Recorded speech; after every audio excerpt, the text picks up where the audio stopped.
Have you ever felt like you just need to tone down your drive to be more holy or pull back on your voice and your sharp edges?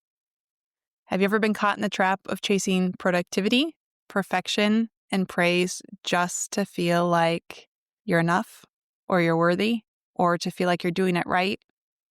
If so, today's special surprise guest from the Catholic Stuff You Should Know podcast is going to share with us what it truly means to be strong Catholic women, not the watered down version that is told to disappear or hide, but the real Marian strength version that boldly lives for Christ without losing her tenderness and beauty or identity. We're going to talk about womanhood, prayer, pressure, limits, suffering, and Mary's powerful presence in all of it. And there's even some humor in the midst of this. So if you have been feeling stretched a little bit thin, but you're longing to feel more at home in who God created you to be, to love that incredible self that you are, then stay with me till the end. If you don't leave feeling better about yourself and the beautiful way you're created, well, then you can call me a liar. But I think you're going to, so stick around. Hello, beautiful souls, and welcome to the Persistence in Prayer podcast hosted by Catholic mindset coach, wife, mother, educator, and speaker, Kylie Hine.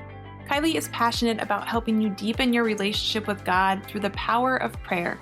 This podcast is a space for high achievers who want to do it all, but also want to prioritize their spiritual life and grow in faith. Join us as we explore the beauty of persistence in prayer and the transformative impact it can have on our lives. Get ready to discover practical tips, insights, and inspiration to help you develop a daily prayer practice and cultivate a deeper sense of trust in God's plan for your life. Let's journey together towards a more fulfilled and faithful life as we invite the Holy Spirit in. Let's begin. Hello, everyone, and welcome back to another episode of Persistence in Prayer. Today, I am so blessed to be joined by Father John Nepil. Father Nepil is a priest of Denver, Colorado, and a member of the Priestly Association of the Companions of Christ. Having completed a doctorate in dogmatic theology at the Pontifical University of Santa Croce in Rome, he now serves as vice rector and professor of theology at St. John Vianney Theological Seminary in Denver. He has published articles in Communio, Logos, Lineker Quarterly, and Newman Studies Journal, as well as authored the books A Bride Adorned, The Married Church Perichoresis, in Modern Catholic Theology, and To Heights Unto Depths, Letters from the Colorado Trail. His specific theological interest is in the interplay between Mariology and ecclesiology and its implications for the renewal of the priesthood. Father, I'm so blessed to have you here. Thank you for coming. Thanks. Good to be with you. And thanks for getting through that long introduction. I should have cut it down for you. That's all right. Like I said before we started pressing record, this is a great way for me to expand my vocabulary and pronunciations. Yeah, a lot of big words in there. But yeah, it's been a joy to study Mary in the church, and I'm excited to share with you and to hear what you're doing as well today. Yeah. So I am in Nebraska, which is not the view from your book that we're going to talk about a little later today. But I would love to start a conversation talking a little bit about your pre-priesthood background. In the book, you talk about skipping class and maybe being a little bit of a rebel. What was your relationship with God like growing up?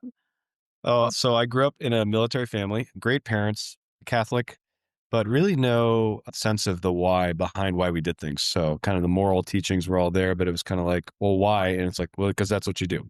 And so I naturally hit adolescence and went into total rebellion phase.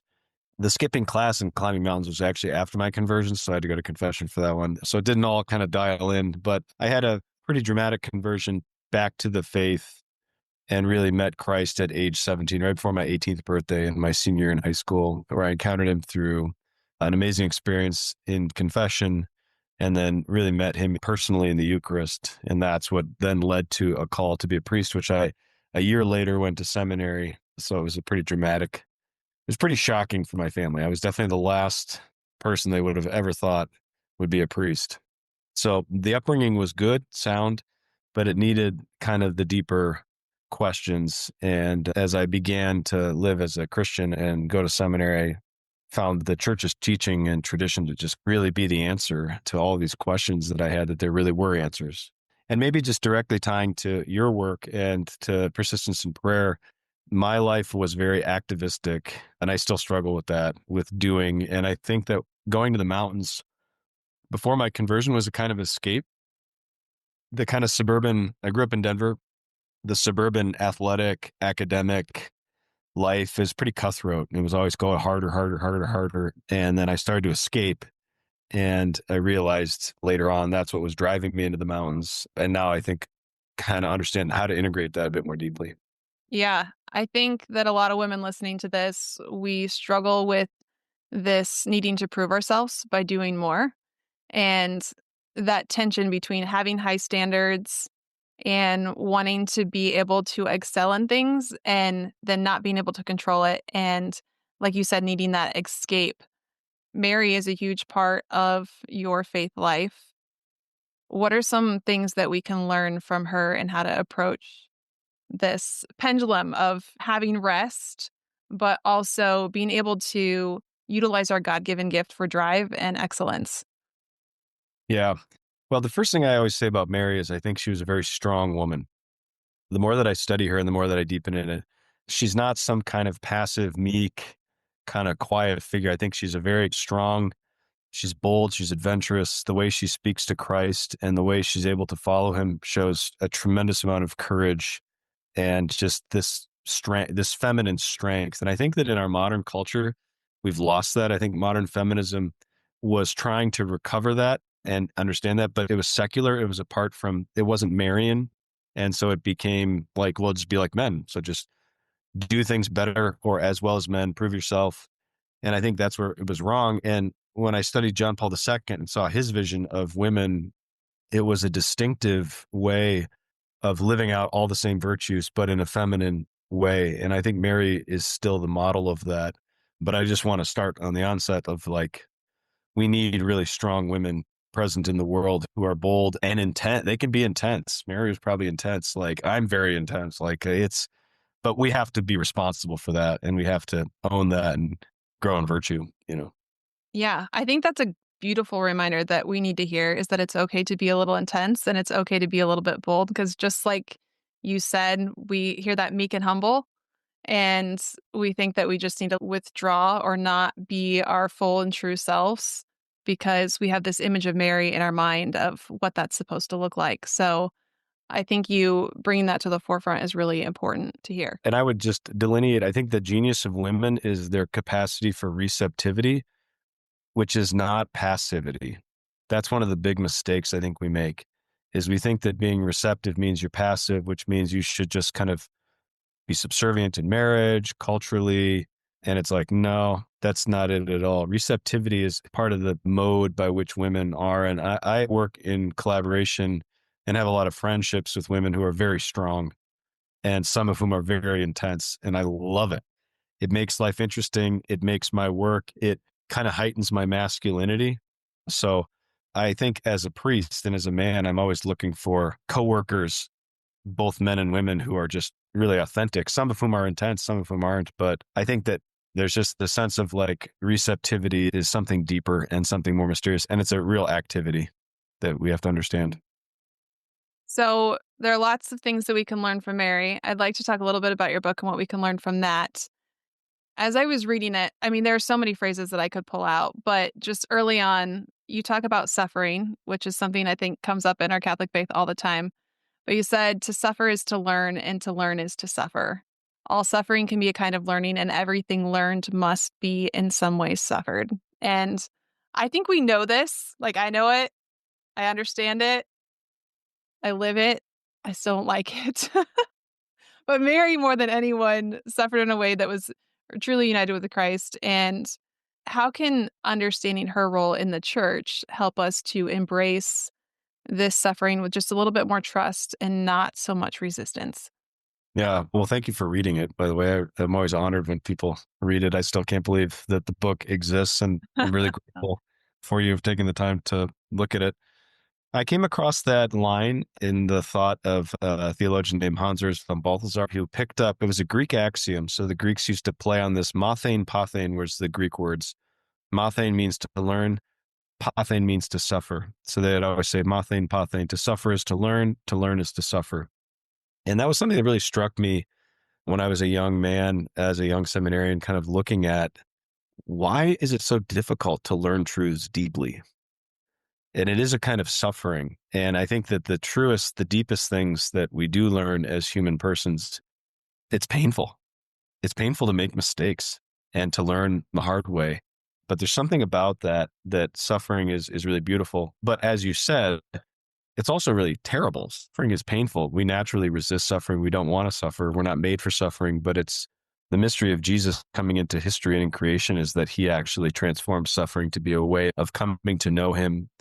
And as you mentioned, Mary is a woman of faith. It's good to remember that she had faith. Sometimes we think because she was immaculately conceived, she just had the whole thing figured out. She did not.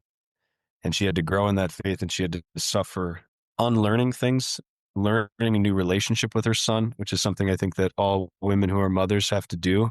But Mary had to learn that humanly with her son. And it was a source of tremendous suffering, but it was one that bore tremendous fruit in the resurrection. Yeah, I think this embracing the hard to find deep truth is so important. And one of the things that I appreciated about your book when I was reading it is one, it stretched me just in terms of the language and understanding, but you tied it back to, you just throw in these humorous pieces. So it was like this heavy, deep work that you could do. And then there's a story about a moose, just throwing in your actual real life experiences. So I appreciated that because it kind of broke it up so you could wrestle a little bit and pray with something and then bring it back to this real life aspect. And the unlearning that you brought up, I think, is so important because we have so many things that we've misinterpreted about our faith, about God, about Mary, about suffering. And how can we enter more deeply into some of these things that are a little bit tougher to tackle? One of the things that you talk about a lot in your book is you bring in a lot of statistics and a lot of really great quotes from Catholics in the past. And I thought it was interesting because I used to teach high school math and I would show this TED talk where this person would spout out off these statistics and the kids were like, oh, oh. And then at the end, he's like, I made all of those up. And it was funny to me because when we hear numbers, we're like, oh, it must be true. Mm. But it impacts us in a certain kind of way. And so your statistics, I'm sure, are accurate. But the way that it just impacts us and the way that you pulled those in, I thought was interesting. And one of the statistics you include is about the group of nuns, Nones, which some people may have heard that word, some have not. But can you talk about why we have a responsibility to pay attention to those numbers? Yeah, I think that numbers, well, you know better than I do as a math teacher, but I think that there's a kind of facticity to it. It's like there's the facts right there. The numbers are given. I hope that they're true. I took them from a sociologist, but he's talking about the just trying to awaken us to the fact that the fastest growing religion in the United States is a non-religion, which is NONE. So people checking what's your religious affiliation? None. And just to acknowledge that we're living in a postmodern time, which has moved beyond Christianity. So we have to change the methods by which we think about and evangelize. And it's shifting the way that we think about the presence of the church in the world. The Second Vatican Council, which met in the early 1960s, set about to reform the church in such a way as to get her back in touch with the world. They saw this trajectory. It was prophetic. Sometimes we think of Vatican II, you hear this stuff like it was bad. It was amazing and it was really important. And it reframed after centuries of the church being prominent because it was a time when Christians were living in a Christian culture. So the values of Christianity were permeating the social and economic and political world. No longer the case now. So what are we supposed to do? Well, the idea of the nuns is the statistics were to help us reframe how we think about and how we reset our expectations. Because I think, okay, speaking to somebody who's intense like me, we put a lot of responsibility on ourselves. At least I do. Like I got to fix my family, or if you're a mother and you have kids growing up and you're very type A, it's like I got to figure out how to keep them in the church, how they don't end up like a statistic of secularization. That is a huge cross and a huge challenge. But then we have to think about, well, what is working? And a lot of times what has to happen is that the kids have to meet somebody outside of the family who will say the same exact things, but they're not going to hear it from mom and dad. That's just an example of a lot of my work with marriage preparation and with young people over the years is that I'm saying the same things. It's just at a certain point. And that's just an example of how we have to change our strategy and think about how we rebuild relationships in a culture where people are not necessarily practicing their faith once they hit young adulthood. Yeah, I heard two things from you that come out in your book as well: limitations and relationships. So you talk about limits, and I think we live in a culture where it's like it's ingrained in us that we're not supposed to have limits, that we're just supposed to keep pushing and pushing and pushing. And there, we have a God who can do anything. Nothing is impossible with him, but we are still limited. And I think embracing that sometimes can be a challenge.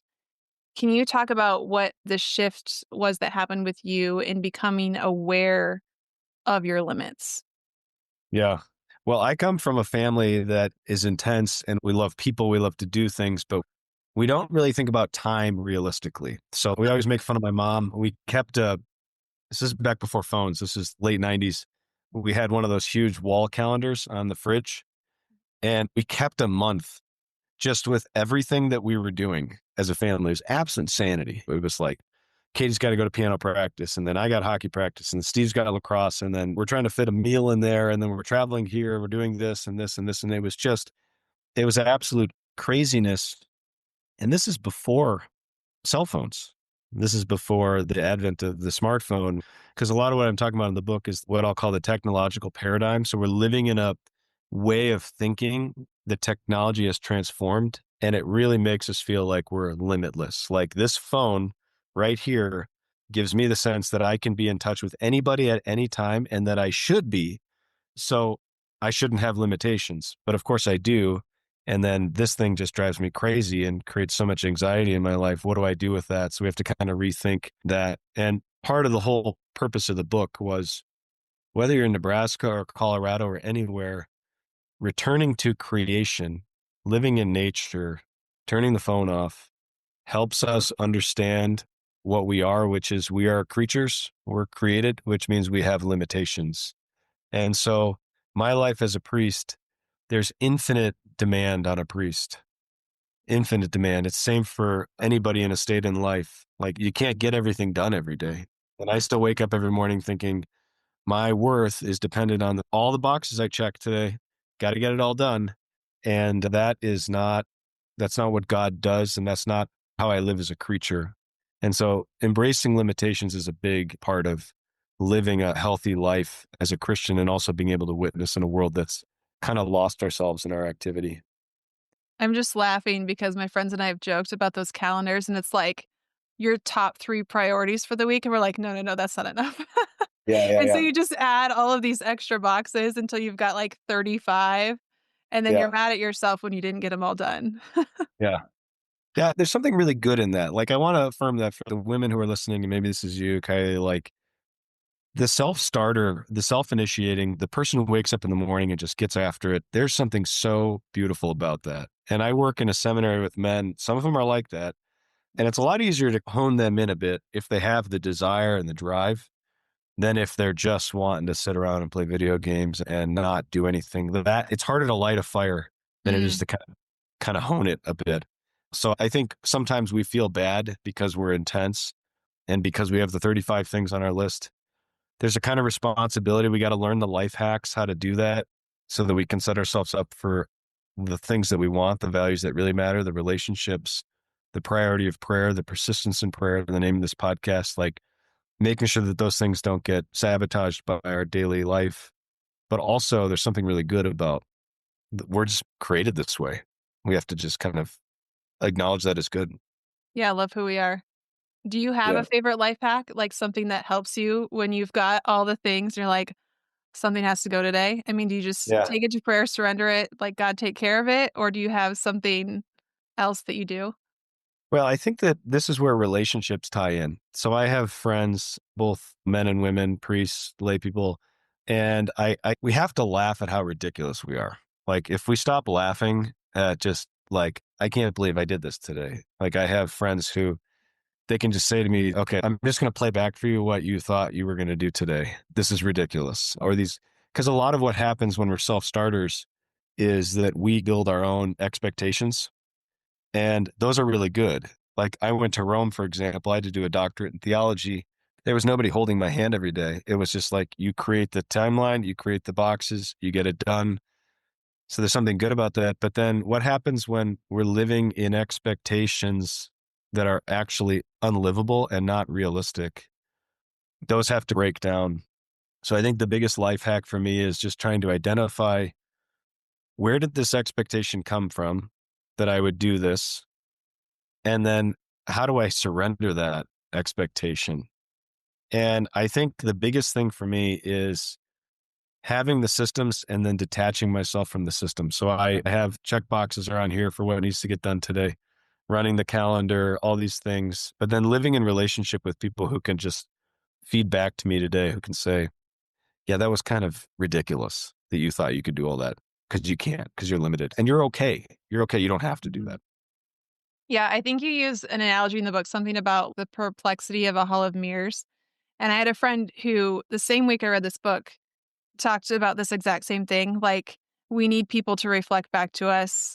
We were talking about spiritual direction and helping us to see ourselves as we are and comparing it to those carnival mirrors, like where we're really stretched or we're like just crazy, because that's often the perception that we see of ourselves. It's very distorted when we Mhm. don't have someone else to mirror image it back to us of what's really going on. Absolutely. Yeah. One of the biggest mistakes I have made and continue to make is there's two things that we have to go after, especially if we're more intense by nature and choleric by temperament or whatever: self-reliance and activism. Self-reliance means I have it in me to get it done and I don't need anybody else to help me. So I'm self-reliant. Now, there's something good about self-reliance, but there's also something really negative, which is that I don't need God. I cut God out, bracket him, and also other people. So I have to learn to depend on other people. I have to ask for help. That's a hard thing for me. My family just don't ask for help. It's a German thing, I guess. I don't know. But to say, I need your help with this, I can't get this done, or I don't know what to do here.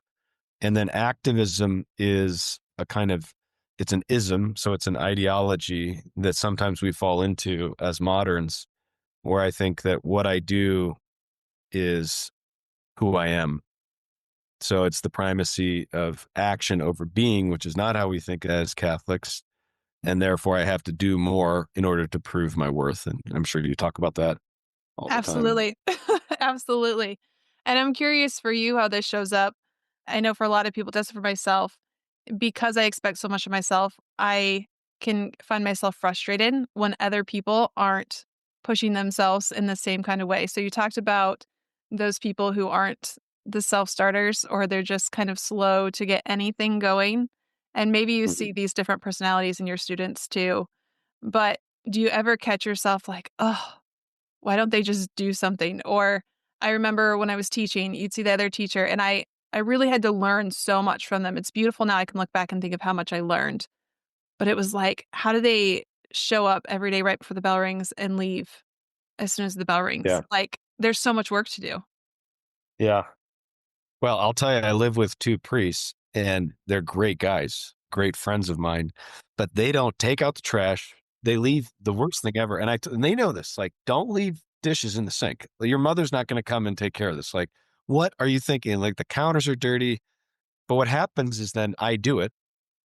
I clean the counters. I did it this morning, but they're stinking coffee cups into the dishwasher. And then I get resentful at them for not doing it. And then I get more angry. And then I take responsibility more and more. And that's the vicious cycle.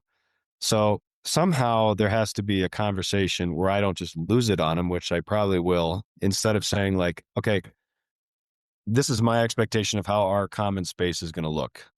What is your expectation? And how do we kind of come to common ground here? And I live with these guys and I have to do that. So we're in a brotherly atmosphere. I think you have to think about, what is the relationship. So if you're a mom, you have the authority over the children. You tell them, this is what we do in the house.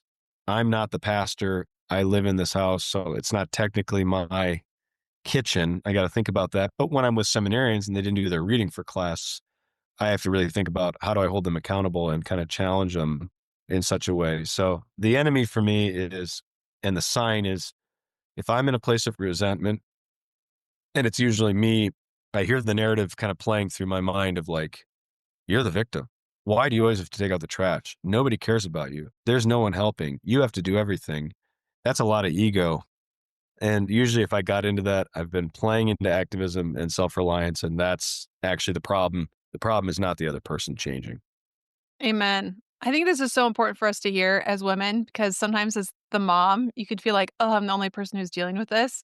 And you're a priest, you're dealing with it. It's just in a Oh, different yeah. environment. So that's Grown so good to children. hear. Yeah. Yeah. Oh, yeah. Anybody who's living a common life is experiencing this. And it's just how humanity is. But again, like when you said, this is my audience, this is who I'm speaking to, I was like, oh, this is the best. Women who are similar to me, I totally get it. I hope some of this is helpful. So, Absolutely, absolutely. You actually had another phrase later in the book. You said, "I don't believe in bucket lists." Someone asked you what comes next, and I didn't even have you explain this, kind of the journey that you went on the book, so you can add that in if you want. But you said, "As I get older, I find achievements empty and fleeting, but I know that the purpose of life is not adventure, the purpose of adventure is love." And so, as we're striving and we're struggling to kind of let go of that achievement, any insights you can give us in that struggle of how we can take baby steps to start to let go of that? yeah. Well, maybe I'll start with just the background on the book and then Yeah, we can circle back to that question. Does that sound good? absolutely. So, this book's been a long time coming, 20 years really, of thinking and praying about these truths. And a friend of mine said to me recently, he's like, this is the only good book you're ever going to write. And what he meant by that was, it's just so in me. I've been thinking about these things for so long. But in the summer of 2022, I set out on the Colorado Trail with three companions. The Colorado Trail is a 486-mile trail that starts in the southwest corner of Denver and it goes through the Rocky Mountains, west and southwest, and it ends on the other side of the Rockies in a town called Durango. It is a premier, they call it a through hike. So you can do it in sections, but we did it in one go, 30 days and we hiked about 17 miles a day. Total, we went up about 90,000 feet in elevation and descended the same. So it was a very arduous month. It was a great adventure. The only people who would do something this crazy are intense people, and I had three very intense guys. But the story that's outlined in the book is it wasn't just me and three super intense dudes who had an amazing month and crushed it. Every 4 days, we would invite a different group onto the trail of young guys. So I'd reach out to a priest friend and say, bring your young guys from the parish or youth minister. And we had guys from all over the country who came in, some of whom were trained up, some of whom had the right gear, some of whom they were a mess. So a lot of the struggle and the drama and really the comedy of the book is trying to help people in their limitations and understand that our purpose was not just we're here to have this amazing adventure, but also like we're here to do this together. And these guys kind of destabilized our plans, but it ended up being all the more beautiful. So the book is a letter each day from the Colorado Trail. So you're walking through a narrative, it's a travel narrative. You're learning about the Rockies. I'm tying in other funny stories like getting chased by a moose during mass and different things that have happened over the years. But then each letter unpacks a different theological or spiritual aspect of our Catholic worldview. And the hope is that as a whole, it teaches us or kind of helps us to understand and spiritually interpret why we love going into the backcountry and into creation. And again, that can be anywhere. That can be the lakes and the forests. That can be the Great Plains. For us, it's the Rocky Mountains. And why creation? Why is it important for us to get out in creation? I think the main thing is that we can't know God apart from creation. So when we pray, we're praying in creation as creation. When I speak about creation or nature, which I kind of go after a little bit because nature has a different understanding for a lot of people. But what I'm thinking about is immersing ourselves in the creation of God, which means usually silence, stillness, solitude, and just opening ourselves in a place of transcendent beauty. So for me, it's going deep into the mountains where things are not inhabited, where there's not roads, where there's not noise. and immersing myself in creation so that I can recover a sense of my own creatureliness and thus live more deeply in relationship to God. Yeah. That's kind of the deep. I'm so spoiled. I've always been a small town girl, but we have 40 acres, so I can kind of go escape. But Yeah. whenever I go into the city, I'm just like, I'm not going to last you very many days. Yeah. And I love Yeah.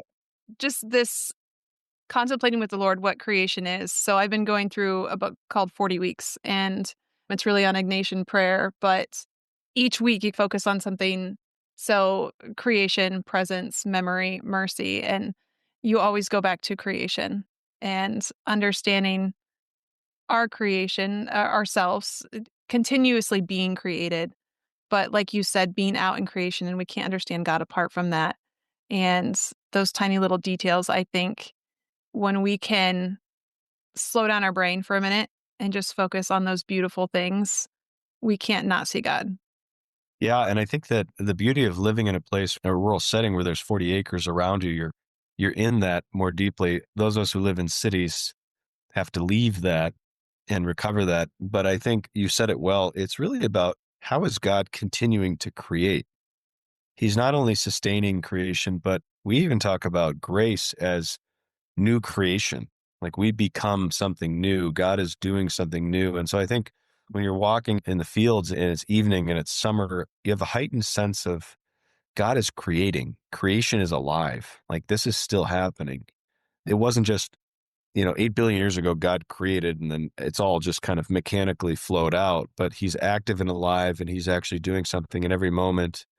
And that's a good check for us who are naturally activistic like myself who want to create out of my own activity, but lose God, the creator, in the midst of that. So it helps me to understand when I go into the mountains and I'm immersed in God creating, it helps me understand how God is working and creating things anew in me and in my life. And that's the real meaningfulness of my action. It's not so much me, but what God is doing.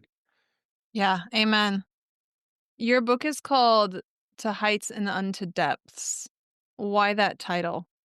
So speaking of Ignatian prayer, I was kind of spiritually raised by an old Jesuit who passed away 9 years ago. His name was Raymond Goronsky. And he was an amazing man. He preached my first mass. So if you've ever been to the first mass of a priest, they usually will ask another priest to say the homily at their first mass. So Father Gronsky preached my first mass, and he quoted that from Ephesians chapter 3 about the love of Christ going to the heights and of the depths. And he brought this example in for me personally, which I quote in the end of the book. But he said, you've spent your life going to the heights because I'm always climbing mountains. And he says, as you grow older, you have to learn to go to the depths, go to the deeper interiority, the places in the heart, and enter into the valleys of human life more deeply. And to understand the descending love of Christ is not just at the heights, but also at the depths as well. We discover God in transcendence, in things that are beyond us, but also in the immanence, in the most intimate places in the heart. And so the framing of the book was really my own personal journey of kind of embracing the depths as well as loving the heights. Yeah, I love that. As someone who is also a high achiever and work with a lot of high achievers or go-getters, it can be really difficult to slow down our brains because we have all these ideas and things that we want to do. Do you still find it difficult to quiet your brain to kind of go to that interior place and pray? And if so, what are some things that help you? Oh man, absolutely. Yeah, every day. I mean, I was just on a construction site. We're building a gym here at the seminary and it's awesome and exciting. And before that, I was teaching class. And so the question is like, how do you, instead of just go, go, go, go, go, because for me, it's like the day starts and then it just ramps. And I usually lose God by 10 o'clock in the morning and you're just going, going, going. And then things fall apart. You get frustrated. And then at the end of the day, you're just kind of exhausted. And what I have not figured out how to do, but what I really desire to do is to live life with a kind of conscious awareness of God Mhm. and then also build in time for reflection. Because even if you're aware of God in the moment, it's really hard to know the meaningfulness of what happened or did I do the right thing, the wrong thing without reflection. So a lot of prayer for me is thinking about reflecting on experience with God. And sometimes that means in conversation with others in order to find the deeper meaning in things, because that's really what our heart desires. We think that the desires of our heart will be fulfilled by activity. They won't be, they're fulfilled by meaning. And sometimes actions are not meaningful in the way that we thought they were, or they're not fulfilling in the way that we thought they were. And so we have to reappraise that with God. So I think that's the biggest thing. I think very practically, one of the things I suggest to people is I'm not a morning person necessarily, but giving your first thoughts to the Lord. That's a big thing. The first fruits of the day, just getting that time in. It can be 10 minutes for some people. I start my day with a holy hour with the priests. I have the privilege of doing that before mass. And there's something about how we begin and end each day that kind of brackets the whole thing. And then the rest we try and kind of stay present to him within. Yeah. If I don't get my morning prayer hour in, which today I overslept, like my whole morning just felt so off Yeah. and so rushed and chaotic. But those first fruits, and it's so much easier for me to sit with God when I haven't started all the chaos of the day and to just kind of plan it out with Him so it's not so rushed. But hearing you talk of this, it reminds me of Dan Burke always says, work at the pace of prayer. And I'm Mm. trying so hard to integrate that into my life. But some friends and I were just talking recently about like, do you have an Angelus alarm go off on your phone? And how often do you actually pray or versus swipe it to the side? Does it depend on what you're doing and what are we prioritizing instead? Like, what are we saying? Sorry, Lord, I just don't want to give you that minute. And how silly is that when we think of it as a minute? But I think just asking ourselves those questions can be really important. That, like you said, the reflection. Yeah. And one of the good things, if you're a planner and you're more type A, then you'll love this concept of a plan of life, which is that I have a plan. You don't need a spiritual director to this, but you need somebody who can hold you accountable to say, is this a realistic plan? You know? Mhm. So what does prayer look like in the morning? Angel's alarm goes off on the watch or on the phone. For me, it's liturgy hours. And then what are the battle points each day? Like as priests, we pray the Psalms 5 times a day. Daytime prayer happens midday. It takes 2 minutes. Okay, 2 minutes. The number of times this has gotten swept into the evening is just like, it's terrible. But there's usually one time every day when I'll be recollected enough to be like, you should pray daytime prayer right now. And I'll be like, nope, I got emails to send. And then it's like, boom, sweeps into the rest of the day. So a lot of the battle is knowing the plan for the day and then fighting the temptation for the dopamine hit that comes by checking the email or whatever it is that I oftentimes choose instead of those little moments where we really do awaken again to the presence of God in our life. Yeah. So I do Catholic coaching, and plan of life is something that anyone who works with me for a period of time, I have them set up. And we talk about those exact things that you just mentioned. Is this realistic? What does your typical day look like? What is your state of life? What is your temperament? Because otherwise, we try to set it up. And again, those of us like you and I, we have unrealistic expectations for where we can begin and we get discouraged and then we just quit. Whereas if we can slowly build it and establish those habits, that's so important. So I'm Yeah. glad that you brought that up. Well, and I love that you do coaching too, because a lot of times people feel like, oh, I have to have the priest. And it's like in spiritual direction, it's like, no, you just need somebody who can hold you accountable, who has a sense for how these things work. And a lot of times with the plan of life, keep it simple, right? I mean, my hockey coach used to tell us that play kiss hockey, keep it simple, stupid. Like just Yeah. start with something that does not sound that impressive. Because a lot of people get it in their head that if I'm not going to daily mass, doing a daily holy hour, praying a daily rosary, and doing whatever an hour of spiritual reading, then it's not a good plan of life. And it's like you have 3 little children. It's not God's plan for how you're supposed to pray. Let's think creatively, and let's also look at how you love to pray so that you're coming into it as something that it's hard, it's challenging, but it's something I love to do. And when I do it, I feel just like I'm really dialed in and I'm really kind of aware of where the Lord is.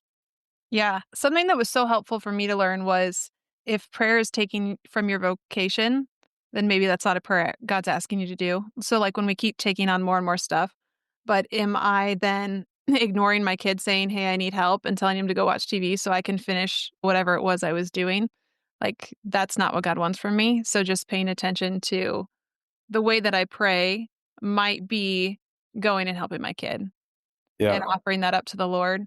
So just recognizing that doesn't mean that we shouldn't hold ourselves accountable for having that silent time with God and that mental prayer and those conversations, like, I think we need to be intentional about building those in.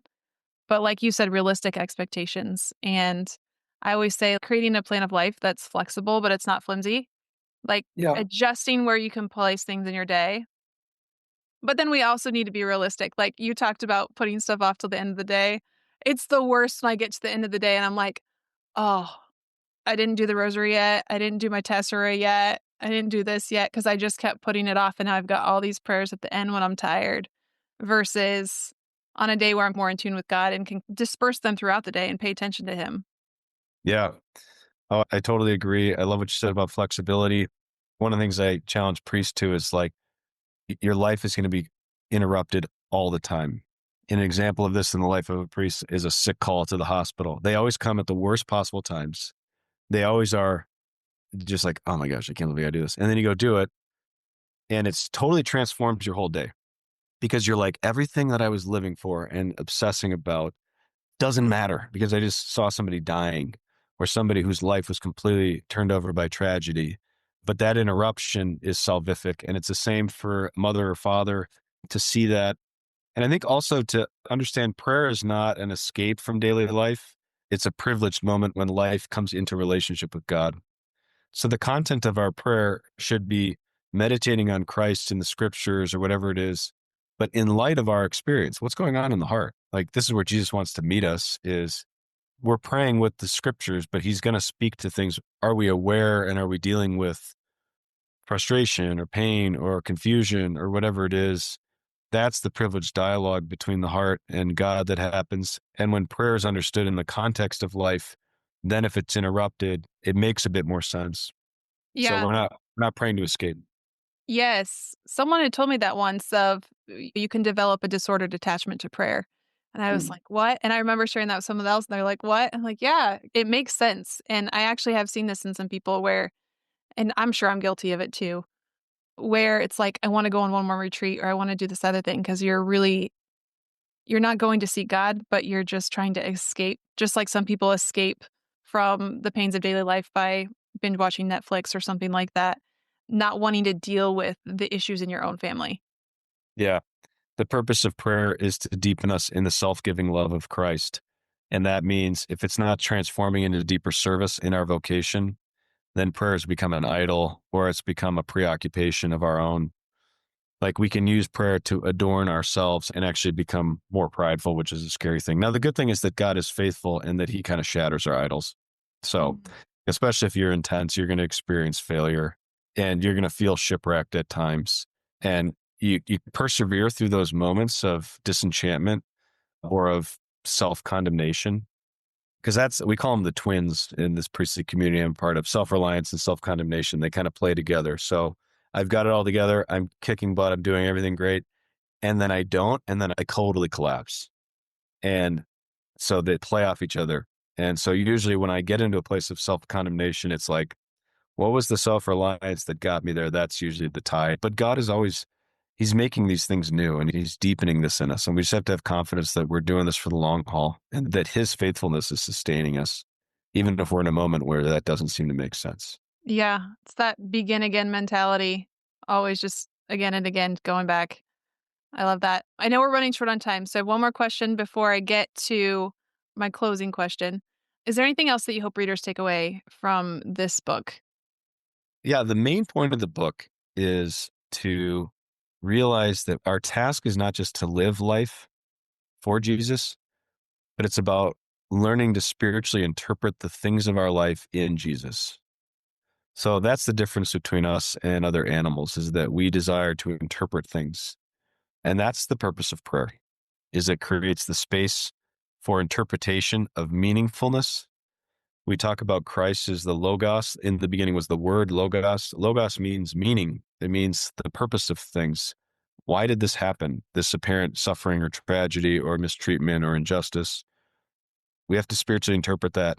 And I think that learning to do that in light of creation and in the backcountry, it not only clears our minds, it clears away the space for us to do that, but it also helps us and gives us that privileged place. So turn the phone off. You don't need the notifications on. The emails are always there. I tell people, and if you're type A, you'll love this and be horrified at this. When I went on the Colorado Trail, I sent an auto reply in my email that said, I'm through hiking the Colorado Trail for the next month. I will not be responding to email. When I return on August 1st, I will delete every email in this inbox. If you need me, email me after August 1st. And people freaked out. You can't do that. And you know what happened? Everything was fine. Everybody was fine. Seminary was fine. Church is fine. So it taught me a lot about just detaching from my own need to be needed. And I think doing things in creation will help to do that. Yes. That's so good. I constantly remind myself of that. If this email doesn't get responded to today, no one's going to die. If it doesn't get Right. responded to in a week, no one's going to die. It's going to be okay. It's going to be okay. And if it's supposed to happen, the Lord will give me the time and the opportunity to make it happen. So I love that. The book is To Heights and Unto Depths, Letters from the Colorado Trail. And I will post links of where you can purchase that. I always end every episode asking for my guests to share either a favorite prayer tip or a scripture verse that we can kind of take with us throughout the day. So if you want to take a minute to see if anything comes to mind. Yeah. Prayer tip, start in silence. Just let your heart rest. Don't jump into it. Just have that coffee in the morning and just be. And just be as long as you can. And that's always the first thing I recommend. Just let your heart sit before we jump into doing things in prayer. And then favorite verse, Mark chapter 3, verse 13. He went up on the mountain, called those whom he desired to be his companions. So just understanding that Christ calls us to companionship. He wants to be with us. He doesn't want us to just do things for him. He wants to be with us in the things. That's what it means to be a companion. Be human beings, not human doings. Absolutely. I have to go back to that all the time. Thank you so much, Father. This has been wonderful. Great to be with you. Take care. Beautiful souls, thank you again for journeying with me. If you have been blessed by this episode, it would mean the world to me if you would leave a review. Be sure to screenshot it, share it on your social media stories, and don't forget to tag me on Instagram or Facebook at Kylie M. Hine. Stay persistent in prayer, protect your peace, and as always, share the light of Christ with everyone around you.